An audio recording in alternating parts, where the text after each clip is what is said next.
Un cladograma es una hipótesis compleja sobre las relaciones filogenéticas, es decir, las relaciones de parentesco evolutivo de una parte de la biodiversidad. ¿Somos parientes porque somos parecidos o nos parecemos porque somos parientes? No es un juego de palabras. ¿A qué se debe esta similitud? La similitud, por sí sola, no es un buen criterio de clasificación. Si vemos estos animales, tenemos elefante, rinoceronte, hipopótamo, cerdo. Su aspecto general es bastante similar, pero cuando hacemos un cladograma, cuando estudiamos sus relaciones filogenéticas, vemos que esa similitud en muchos casos es convergente. Las ballenas, es decir, los cetáceos actuales y fósiles, son parientes cercanos de los hipopótamos, vacas, cerdos, son artiodáctilos, mientras que los elefantes son parientes cercanos de los manatíes y los damanes. Estos tres animales tienen una relación de parentesco bastante estrecha, más que con hipopótamos, rinocerontes y los otros animales que hemos mostrado. Los parientes más cercanos de los elefantes son los manatíes y los damanes. Este animalito que se ve aquí debajo, que parece más bien un roedor, quiere decir que tener trompa, ser terrestre o acuático, enorme o pequeño, no son buenos criterios para decidir su clasificación. Además de los datos moleculares comparativos, hay evidencias morfológicas de este parentesco en la estructura de los dientes y en datos de la anatomía. Por lo tanto, no cualquier similitud sirve para investigar relaciones de parentesco evolutivo. Estos tres animales tienen la cabeza aplanada, pasan su vida en el agua, nadan con el cuerpo sumergido y solo asoma en la superficie los ojos, las narinas. No es razonable creer que haya habido un ancestro acuático con estas características del cual hayan descendido el cocodrilo y el hipopótamo, mientras que todos los demás reptiles y mamíferos se hicieron terrestres y cambiaron su cabeza a partir de una cabeza original chata. Eso es una hipótesis bastante absurda. Es más sencillo y más lógico interpretar que esta semejanza es el efecto de la adaptación a un modo de vida similar. Este proceso se llama convergencia. A este tipo de similitud, que no es explicable por herencia de un ancestro común, se lo llama homoplasia. Y por eso calificamos este caso como una similitud homoplásica, que se puede explicar como una adaptación al medio acuático que se desarrolló independientemente, por lo menos en tres clados diferentes de los vertebrados. En los cocodrilos, algunos artiodáctilos y algunos roedores se produjeron modificaciones que llevaron a esta similitud, pero no porque los tres hayan tenido un ancestro en común del cual hayan derivado con esta característica. Estos invertebrados se clasificaron durante casi 2 siglos como grupos emparentados y se discutía si las patas articuladas de los ciempiés, por ejemplo, habían derivado de las patas no articuladas o lobópodos de los onicóforos o las patas también no articuladas de los tardígrados. Y en esta historia entraban también los poliquetos, estos gusanos marinos, parientes de las lombrices, que tienen parápodos laterales. Son buenos caminadores y entonces, narrativamente, se pensó que eran el origen de las patas de los otros grupos. Los que se consideraban totalmente ajenos a esta historia son estos otros gusanos, los nematodes, que no tienen patas, que no tienen parápodos, que no tienen lobópodos, es decir, no tienen ningún órgano de locomoción. Sin embargo, desde hace más de 20 años, se ha llegado a la conclusión de que la historia evolutiva fue muy distinta. Hay consenso internacional acerca de la existencia de un gran clado llamado Ecdysozoa, en el que se incluyen los artrópodos, es decir, los ciempiés, los insectos, los cangrejos, junto con esos gusanos sin patas que son los nematodes. Mientras que los poliquetos son los que no tienen nada que ver con esta historia. Los anélidos forman parte de un clado muy distante, es decir, no tienen un ancestro común con los Ecdysozoa. Hay evidencias sobre todo moleculares y también ultraestructurales y otros datos que corroboran estas relaciones. Cuando hablamos de patrones evolutivos, estamos hablando de esquemas que organizan la información sobre las hipótesis de cómo evolucionaron los animales. Las similitudes morfológicas, moleculares o de cualquier tipo que se descubren entre los organismos pueden ser de dos tipos. Puede ser una similitud homoplásica, como vimos las cabezas del hipopótamo, el cocodrilo, y ahí estamos hablando de patrones de convergencia. Por supuesto, la convergencia es un proceso evolutivo, pero no es un proceso de ancestría, sino que está hablando de formas de evolucionar separadas que llegan a un resultado bastante similar. Nos interesa mucho más otro tipo de similitud, que es la similitud homóloga. Es la que nos permite diseñar patrones filogenéticos, es decir, llegar a cladogramas, a hipótesis sobre la evolución y el parentesco de los distintos grupos. ¿A qué nos referimos con similitud homóloga? Cuando se analiza la estructura, la anatomía, la posición, el desarrollo embrionario de las partes del cuerpo de un animal, se advierte que es compatible con la idea de que esas estructuras fueron heredadas de los primeros organismos que dieron origen a esa parte de la biodiversidad. En estos dibujos de extremidades de distintos animales, cocodrilo, ave, ballena, caballo, llevan el mismo color las estructuras homólogas. Todos estos son brazos y manos, coinciden en la forma en que se desarrollan en el embrión, en la posición relativa del cuerpo, que hace pensar que todos ellos derivaron del mismo tipo de patas. Los primeros tetrápodos, es decir, vertebrados de 4 patas, ya tenían estos huesos y a lo largo del tiempo fueron modificándose.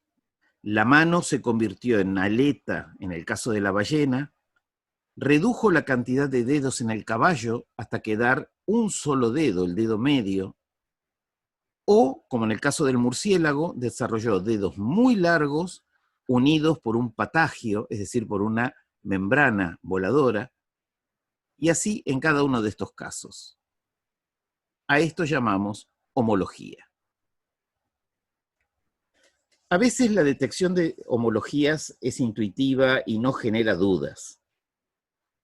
No cabe la menor duda que estos 4 mamíferos tienen una lengua y esa lengua tiene las mismas características en todos ellos. Por supuesto, unas son más largas, más rugosas, hay diferencias, ¿cómo no va a haberlas? Pero son estructuras homólogas. Es la misma lengua con distinto grado de desarrollo e incluso de movilidad. Seguimos viendo lenguas del mismo tipo que nos hacen pensar que el primer mamífero, el ancestro común de todos estos organismos que estamos viendo, ya tenía esa lengua.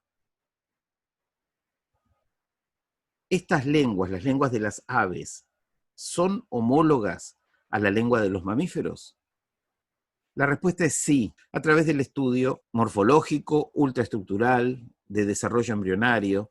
Definitivamente es el mismo tipo de lenguas. Si la lengua de las aves es homóloga a la lengua de los mamíferos, el ancestro común de los dinosaurios y los mamíferos ya tenía lengua. Las aves son dinosaurios. Pero el origen va mucho más atrás. porque también las víboras, los camaleones, los lagartos tienen el mismo tipo de lengua. En un caso bifurcada, en otro caso es pegajosa, pero en el origen, en la estructura, es el mismo tipo de órgano. Y por supuesto, la de los anfibios también. Entonces, ¿cuándo se desarrolló una lengua? En el origen de los reptiles, de los anfibios, la lengua ya estaba. Esto nos hace pensar que el primer tetrápodo tenía lengua. ¿Y los peces? Pues también tenían lengua. Entonces, ¿será que el origen de la lengua está relacionado con el origen de los vertebrados? Es una hipótesis muy sólida pensar que el primer vertebrado tenía lengua, incluso antes del origen de la mandíbula. Esta es la boca de una lamprea. No es un pez, es un vertebrado que no tiene mandíbulas. Y sin embargo, ahí está la lengua. La mariposa tiene una lengua. Está delante de la boca, es larga, se mueve, pero no tiene absolutamente nada que ver con una lengua. Y una almeja, popularmente se dice que se entierran con la lengua, pues ni en un caso ni en otro es una lengua. La espiritrompa de las mariposas forma parte del aparato bucal, succiona a través de ella, y la supuesta lengua de la almeja en realidad es el pie. Y esto nos lo dice un cladograma. El cladograma nos dice que todas las primeras lenguas que vimos, en los mamíferos, reptiles, en las aves, en los peces, corresponden a animales del filum Chordados dentro del clado Deuterostomia, mientras que las mariposas, que son artrópodos, están entre los Ecdysozoa, y las almejas están dentro de los Schizocelia, son moluscos. Ya con mirar el cladograma, uno puede decir que estas distintas estructuras no son homólogas. Evidentemente no derivan del mismo ancestro. Y cuando se los estudia, no tienen la misma estructura, no tienen el mismo origen embrionario, además de que los datos moleculares también indican que hay una enorme distancia entre estos tipos de animales. La homología siempre es hipotética. El investigador analiza los organismos e identifica similitudes que interpreta como homologías. Pero esas homologías son hipótesis que debe poner a prueba. Hay que ver con nuevas investigaciones, con nuevos datos, con nuevo material, si esa interpretación de una homología es corroborada o rechazada por la experiencia. Las unidades de información que se usan para este tipo de estudios son los caracteres. Carácter es toda información contenida en la tabla de datos sobre la que se aplica el método de análisis. Los caracteres son los datos informativos que el investigador decide medir, cuantificar, anotar. Los organismos no tienen caracteres. Tienen órganos, células, moléculas, que el investigador puede usar o no como caracteres para investigar la filogenia. Y por supuesto, como siempre que se manejan hipótesis, es un terreno inseguro. En cada trabajo, el investigador decide qué datos va a usar como caracteres y cuáles no, según sus objetivos y posibilidades. El carácter no existe en la naturaleza. Es un dato informativo que el investigador usa para poner a prueba las hipótesis. Cuando las hipótesis de homología se ponen a prueba, a través del cladograma podemos determinar en qué momento se considera que hubo una novedad evolutiva heredada del ancestro común inmediato y en qué casos la homología no fue heredada del ancestro común inmediato, sino de un ancestro más remoto. Las novedades evolutivas son las apomorfías. Y las homologías que vienen siendo heredadas desde ancestros anteriores se llaman plesiomorfías. Estos dos términos los vamos a usar a lo largo de todo el curso: apomorfía, plesiomorfía. Hay que acostumbrarse a pensar en apomorfías como novedades evolutivas. la evolución ocurre en mosaico. Esto quiere decir que dentro de cada organismo hay algunos caracteres en estado apomórfico y muchos otros en estado plesiomórfico. No hay un organismo apomórfico o un organismo plesiomórfico. Algunas partes del organismo cambiaron con respecto al estado en que las tenía su ancestro, pero muchas otras conservan la misma estructura o aspecto, posiblemente desde hace miles o millones de años. Definidos los caracteres, hay que determinar sus estados. No confundir carácter con estados de un carácter.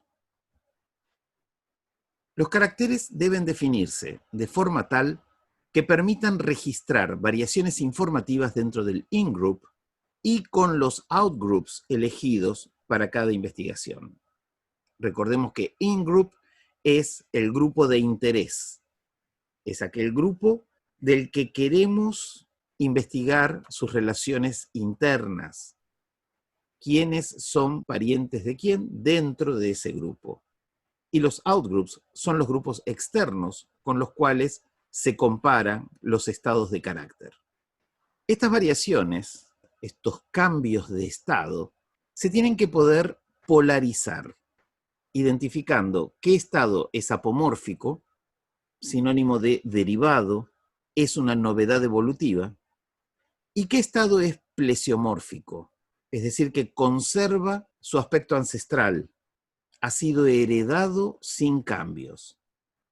Polarizar consiste en eso, identificar qué estado es plesiomórfico, qué estado es apomórfico. Por ejemplo, en este caso, el Phylum Chordados abarca a los vertebrados y dentro de los vertebrados están los mamíferos, la clase Mammalia. En este punto podemos decir que aparecieron 3 apomorfías de los mamíferos: pelo, mamas y orejas. No hay otros animales que tengan pelos, al menos el tipo de pelo que tenemos los mamíferos, mamas, que es una de las características principales, y orejas. No hay animales con orejas que no sean mamíferos. En ese lugar del cladograma no aparece el carácter pelo. Aparece el pelo. Es un dato real que se usa como carácter y se lo considera una apomorfía. El carácter pelo tiene 2 estados, o está presente o está ausente. En todos los mamíferos está presente, pero en el resto de los vertebrados, el carácter pelo está en estado plesiomórfico. Esto es muy importante porque muchas veces se confunden y dicen, acá apareció el carácter, acá desapareció el carácter. El carácter no puede desaparecer. Cambia de estado. El carácter pelo, presente o ausente, está en todo el cladograma. En estado plesiomórfico, es decir, en este caso ausente, en todos los organismos que no pertenecen al clado Mammalia. Aquí tenemos una tortuga, una lagartija, una serpiente. Cuando ilustramos con una especie, con una figura, no estamos diciendo esta lagartija, esta culebra o aquella tortuga, sino el clado de las tortugas, el clado al que pertenece esta lagartija y el clado de las serpientes. Si este fuera el cladograma, el carácter patas es informativo porque dentro del in-group tenemos 2 ramas de animales que tienen patas y una rama que no las tiene. Presencia de patas tiene 2 estados, presente o ausente. Hay una variación que es informativa. Pero si en el cladograma hubiéramos puesto otros reptiles y ninguna serpiente, seguramente no se hubiera usado patas como carácter. Si no hubiera un grupo, por lo menos, que carece de patas, ese carácter no figuraría en la tabla original de datos. No sería informativo. Si no hay variación en el in-group, y estamos hablando de tetrápodos que tienen 4 patas, entonces, ¿dónde está la novedad? ¿Dónde está la variación? En este caso, el carácter patas es informativo, porque el cladograma incluye a las serpientes. El carácter patas en este cladograma está en dos estados. Patas presentes es el estado plesiomórfico. La apomorfía de tener 4 patas, que es la novedad evolutiva del gran grupo de los tetrápoda, es una plesiomorfía cuando nuestro in-group está incluido en ese gran clado. Al comparar tortugas y lagartijas, que tengan 4 patas no es novedoso, es una plesiomorfía. Pero que un tetrápodo no tenga patas es una novedad.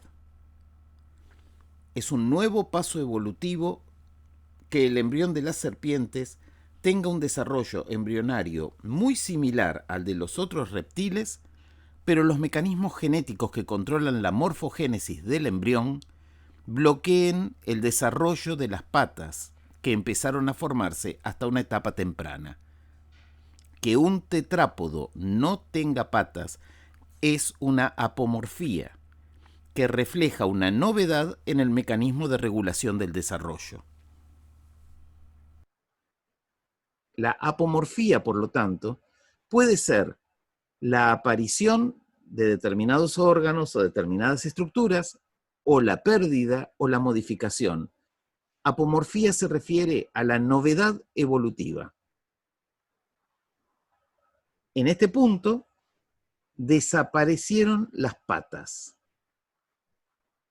Es decir, el carácter patas pasó del estado plesiomórfico, presentes, al estado apomórfico, ausentes.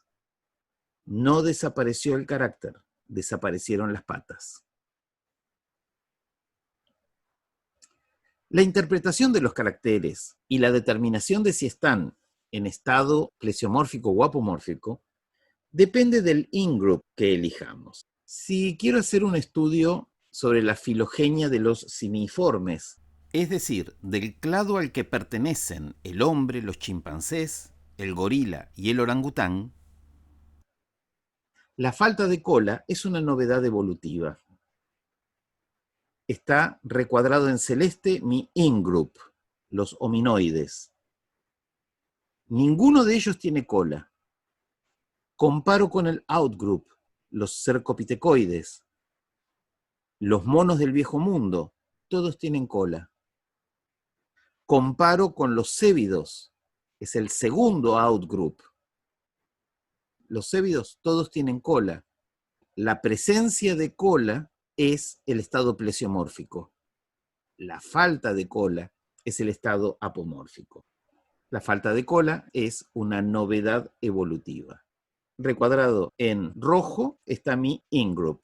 Comparamos con los monos y si vamos más allá, extendemos el análisis a otros outgroups más lejanos, los lemures, incluso los insectívoros, la mayoría de los mamíferos tiene cola.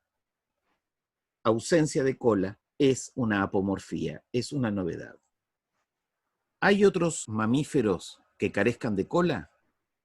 Sí, los cuises, el carpincho, los erizos terrestres, pero claramente la pérdida de cola en el carpincho no tiene nada que ver con el proceso evolutivo de pérdida de cola en los primates.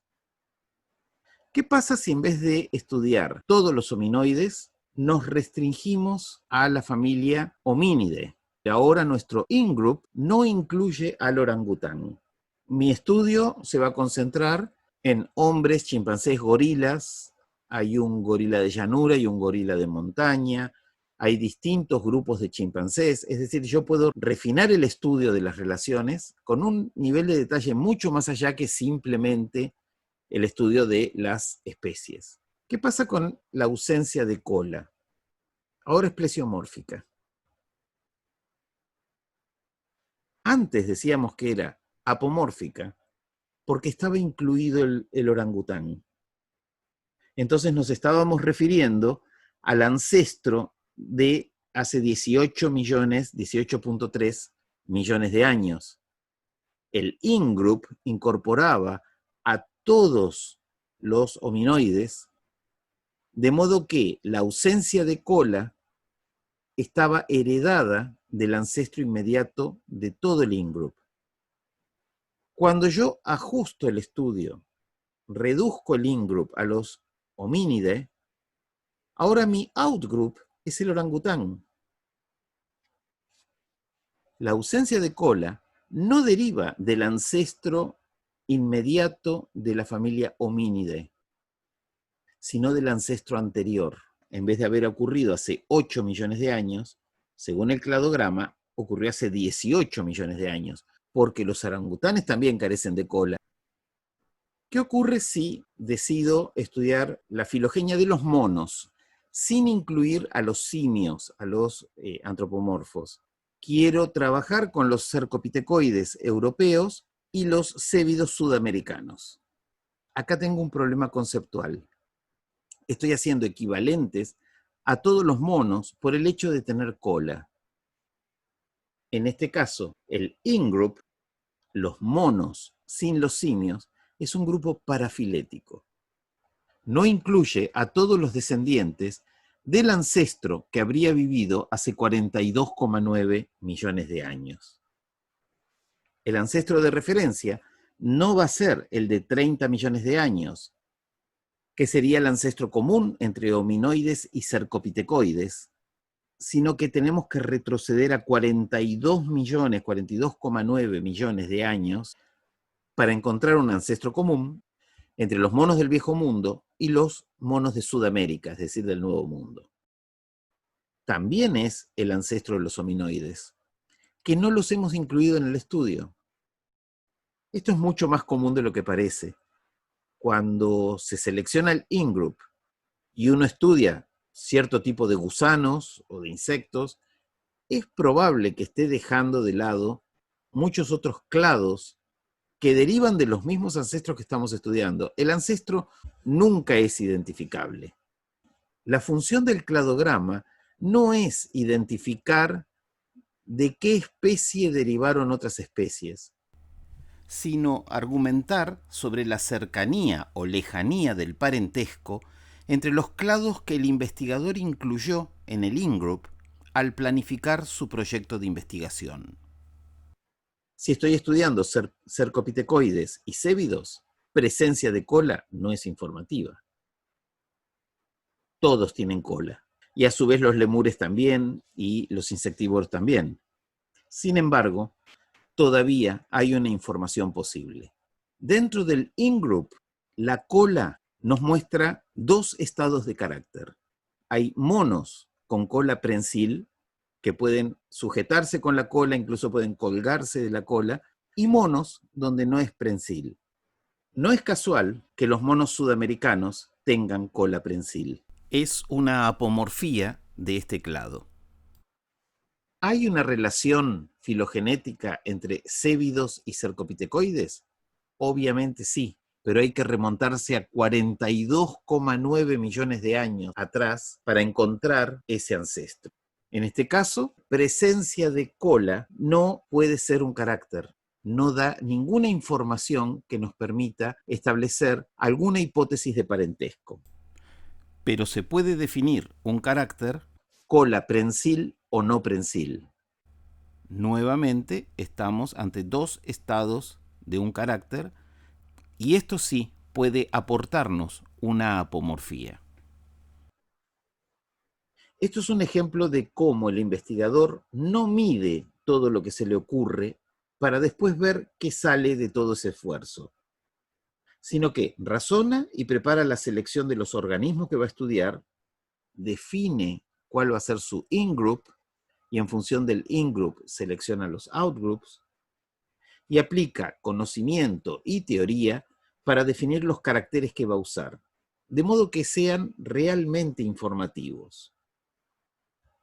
Los caracteres no definen grupos, sino que sirven como indicadores de parentesco. El estudio filogenético no agrupa animales por similitud, sino que busca, a través de los caracteres, identificar grados de parentesco. El patrón filogenético se descubre como un hecho en la naturaleza. No se construye por agrupamiento. En América del Sur, distintos mamíferos poseen una cola prensil. Ahí tenemos una zarigüeya, es un marsupial, el tamanduá, oso hormiguero pequeño, también capaz de colgarse de la cola, y por supuesto un mono sudamericano. Esto es claramente otro caso de convergencia. En animales como estos nos resulta muy evidente que no son parientes cercanos. Pero cuando trabajamos con gusanos, con distintos tipos de invertebrados, y vemos que tienen ciertas estructuras o ciertos comportamientos que nos parecen homólogos, es importante manejarse a través de los cladogramas para descubrir casos de convergencia. A veces los invertebrados se parecen muchísimo entre ellos, aunque no sean parientes directos. Vamos a desarrollar ahora con un poco más de detalle un ejemplo de relaciones filogenéticas, en este caso de dinosaurios. Ahí tenemos a Archaeopteryx, que en su momento causó sensación porque fue el primer dinosaurio en el que se comprobó que tenía plumas. Hoy se sabe que una gran diversidad de dinosaurios tenían plumas. Incluso muchas formas terrestres que antes se dibujaban como grandes lagartos. Archaeopteryx, Allosaurus, Plateosaurus, Stegosaurus, Parasaurolophus, Pachycephalosaurus y Triceratops. ¿Estos son todos los dinosaurios que existieron? Obviamente no. Son 7 representantes de ciertos grupos de dinosaurios. El primer carácter a considerar en este caso fue agujero en la cavidad de la cadera.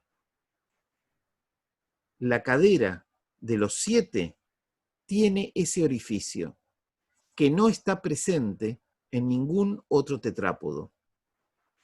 Proceso posterior del pubis. El pubis es un hueso que en 4 de estos representantes tiene una proyección posterior, es decir, un crecimiento, un alargamiento hacia atrás del pubis, que está ausente en Archaeopteryx, en Allosaurus y en Plateosaurus. Otro carácter. Capas desiguales de esmalte dental. Los dientes de algunos dinosaurios tienen una estructura de capas desiguales de esmalte que los diferencian de otros dinosaurios. Estas capas desiguales están ausentes en los primeros 4 ejemplos y presentes en los otros 3.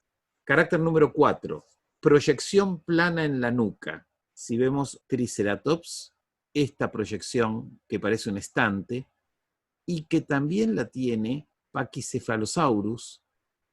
De estos 7 modelos, de estos 7 ejemplos, solamente 2 tienen esa proyección, ausente en todo el resto. El carácter 5 es la mano prensil. Los 4 dinosaurios dibujados a la derecha no podían agarrar objetos, mientras que en los 3 primeros la mano era prensil.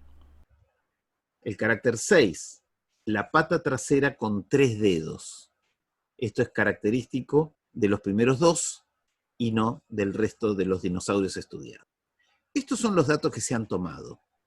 ¿Estas 6 cosas era lo único que se le podía medir a un dinosaurio? Por supuesto que no. Este es un ejemplo reducido. Normalmente la tabla de datos es mucho más larga y dependiendo de la calidad y cantidad de datos, va a ser la calidad del estudio filogenético. Este es un ejemplo muy sencillo. Nos vamos a manejar con estos 6 caracteres. El siguiente paso es hacer una tabla bruta de datos. En esta tabla ponemos los representantes de los distintos grupos y verticalmente la lista de caracteres. Para no repetir el nombre de los caracteres, ya los identificamos con un número, 1, 2, 3, 4, 5, 6. El carácter 1, agujero en la cavidad de la cadera. Esa es una condición apomórfica. Comenté que está presente en todos los dinosaurios y no está en el resto de los tetrápodos. Si ponemos estos 7 dinosaurios como in-group, el out-group no los tiene, el segundo out-group tampoco, y podemos extender la comparación, es exclusivo de estos animales. Vamos a poner 1 a la condición apomórfica, 0 a la condición plesiomórfica. No confundamos esta convención con la que se usa en otras técnicas, que es colocar 0 para la ausencia y 1 para la presencia. Aquí 0 quiere decir plesiomórfico, 1 apomórfico. En algunos casos, la condición plesiomórfica será la ausencia, pero vimos antes que en el caso de la pérdida de cola en los homínidos o la pérdida de patas en las culebras, la ausencia se notaría con un 1. Dentro de los tetrápodos, la ausencia de patas es apomórfica, es novedosa. Siempre en este tipo de análisis, 0 significa plesiomórfico, 1 significa apomórfico. Hay otras técnicas en las cuales 0 y 1 es presencia y ausencia. A veces coinciden, a veces no. El proceso posterior del pubis, cuya presencia o ausencia designamos como carácter 2, está presente en Stegosaurus, Parasaurolophus, Pachycephalosaurus y Triceratops. Pusimos un 0 en Archaeopteryx, Allosaurus, Plateosaurus. Carácter 3, capas desiguales de esmalte dental. Vamos a poner 4 ceros y 3 unos. Proyección plana de la nuca, que está solo en los últimos 2. Todos los demás son ceros. Para la mano prensil, que es el carácter 5, serán 1, 1, 1 en los 3 primeros, 0 en el resto de la fila, y la pata trasera con 3 dedos, 2 unos en Archaeopteryx, Allosaurus, y 0 en el resto. Hasta ahora tenemos solamente la hipótesis de monofilia. Hemos elegido un in-group. Pusimos estos 7 representantes pensando que entre todos integran un grupo monofilético. Para eso, ¿qué tengo que encontrar? Una apomorfía compartida por todos ellos. Es decir, una novedad evolutiva que heredaron del ancestro común. Por eso se llama sinapomorfía. Yo tengo que encontrar una sinapomorfía, una apomorfía compartida por todos los miembros de este grupo que yo estoy planteando como un clado, es decir, como un grupo monofilético. ¿Hay algún carácter que se pueda poner como sinapomorfía? Sí, el carácter 1. Dijimos que es apomórfico y está compartido por todos. Ahora bien, el siguiente paso es ver si se pueden reconocer clados dentro de este gran clado. Y vemos esta situación. 4 de estos dinosaurios comparten una misma apomorfía, y ese carácter está plesiomórfico en los otros 3, mientras que en esos 3 hay una apomorfía compartida que está en estado plesiomórfico en los restantes 4. Acá tenemos 2 clados, cada uno de los cuales tiene su sinapomorfía. El carácter 2 es la sinapomorfía del clado formado por Stegosaurus, Parasaurolophus, Pachycephalosaurus y Triceratops. Mientras que el carácter 5 es la sinapomorfía del clado al cual pertenecen Archaeopteryx, Allosaurus y Plateosaurus. Vemos que hay 3 dinosaurios que comparten el estado apomórfico del carácter 3, que está en estado plesiomórfico en Stegosaurus. Tenemos un clado formado por esos 3 con una sinapomorfía. Y de esos 3, hay 2 que están más cercanamente emparentados, ya que comparten el estado apomórfico del carácter 4. Esto ya nos resuelve el clado de la derecha. En el clado de la izquierda, que tiene la sinapomorfía del carácter 5, vemos que hay 2, Archaeopteryx y Allosaurus, que tienen en estado apomórfico el carácter 6. que está plesiomórfico en Plateosaurus. A partir de este análisis, vemos que hay 2 clados y a su vez se identificaron sinapomorfías que permiten postular hipótesis de monofilia para cada uno de los subclados detectados. Esto se resume en un cladograma. ¿Qué nos dice el cladograma? En el nodo 1, este primer punto de divergencia, dice que todos los dinosaurios tienen un orificio en la cavidad de la cadera heredado del ancestro común. Es una sinapomorfía de todo el clado.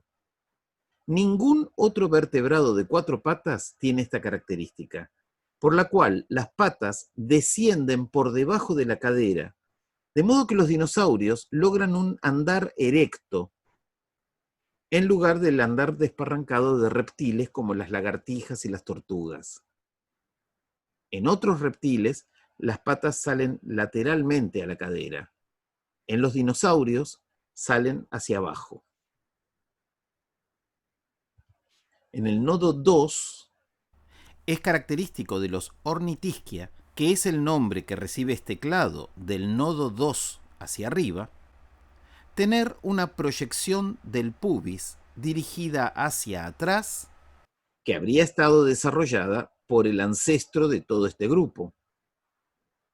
Evidentemente, el otro clado no tiene esa proyección. El carácter proyección del pubis está en estado apomórfico en el clado de la derecha, en los Ornithischia, y está plesiomórfico, en este caso ausente, en los de la izquierda. Lo que está ausente es la proyección del pubis, no el carácter. El carácter está en estado plesiomórfico o en estado apomórfico. El nodo 3 dice que los Querápoda, que es como se llama este clado, este grupo monofilético, desde el nodo 3 hacia arriba, en los Querápoda, así como en su ancestro, los dientes tienen capas desiguales de esmalte. Aclaremos que no hablamos de la eventual función de las estructuras que usamos como apomorfías. Se puede discutir cuál era la función, pero es un hecho que ciertos dinosaurios tienen cierta microestructura en los dientes y otros dinosaurios tienen una microestructura diferente. La funcionalidad de una estructura que se usa como carácter es irrelevante en un análisis filogenético. ¿Esa estructura existe? ¿Está presente en unos y ausente en otros? Entonces sirve como dato informativo en filogenia. Por supuesto es interesante y requiere una investigación especial tratar de entender mejor el origen y la función. Cuanto más se sepa del clado que queremos estudiar, mejores serán los resultados. Pero no es necesario entender la función de una estructura para decir estos animales la tienen y estos otros no la tienen. Con respecto a las capas de los dientes de los dinosaurios, en 2015 se publicó un estudio notable en Scientific Reports. Aquí se ve la referencia bibliográfica.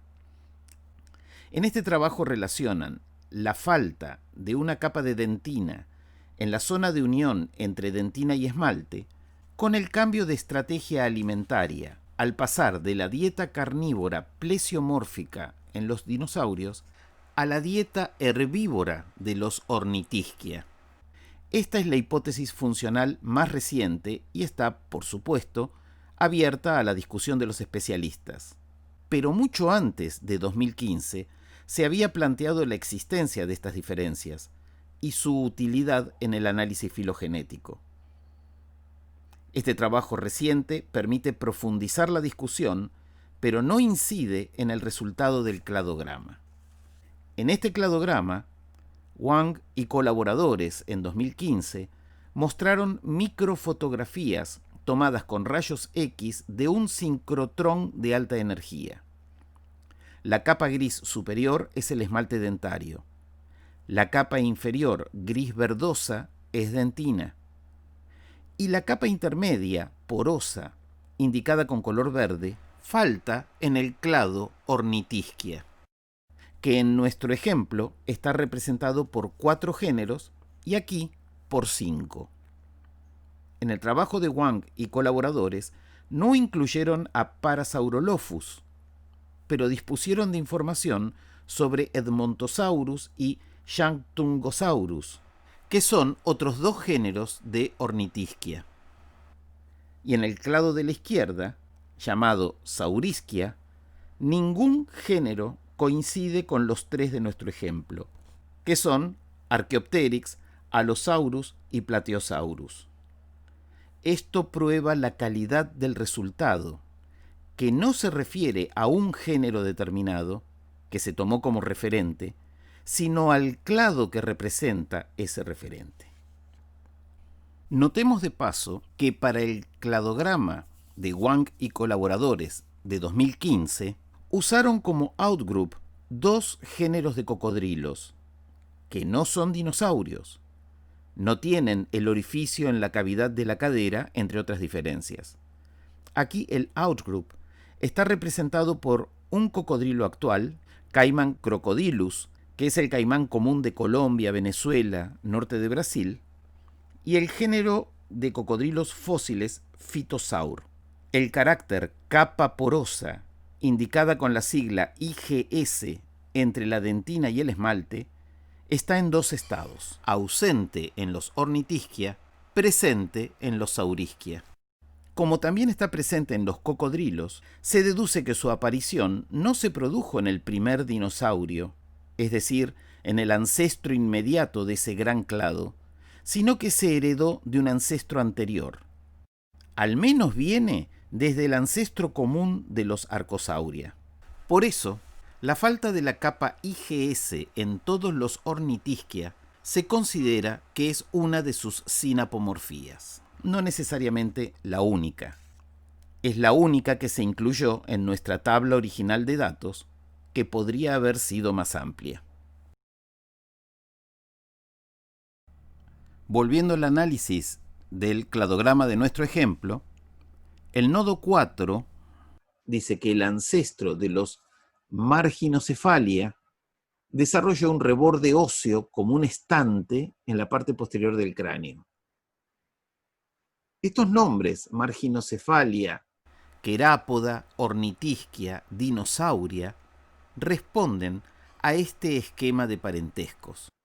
Por el lado de la izquierda, en el nodo 5, vemos que los Saurischia, que es el nombre de este clado, evolucionaron de un ancestro común que tenía la mano prensil, con dedos asimétricos. De esa mano evolucionaron tanto los dedos alargados de las alas de las aves como las patas elefantinas de los saurópodos. Esto es notable. Antes de que existiera esta herramienta de análisis que es el cladograma, el grupo de la derecha se llamó Ornithischia. Ornitos significa ave en griego, pero cuando se estudia la filogenia por métodos actuales, resulta que las aves pertenecen al otro clado. Los Saurischia, que incluyen a las aves, descienden entonces de un ancestro que tenía la mano prensil. Dentro de ese grupo, los Theropoda, que son los dinosaurios carnívoros, incluyendo las aves, evolucionaron de un ancestro con 3 dedos en las patas de atrás. Esta explicación surge del análisis del cladograma y de los caracteres que se usaron para construirlo. Normalmente no se pone el dibujo del carácter, sino que se lo reemplaza por números. El carácter 1, 2, 3, 4, 5, 6. Lo que se marca en el cladograma es la posición donde se produjo el cambio de estado del carácter, donde el carácter pasó de plesiomórfico a apomórfico. No quiere decir que el carácter 4 apareció en el ancestro de los últimos 2 de esta lista. No es el carácter lo que apareció, sino que ahí cambió de estado. En el próximo video vamos a ver con más detalle cómo pasamos de la tabla bruta de datos original hasta el cladograma. Es decir, cómo es el proceso de polarización de los caracteres y de armado del cladograma.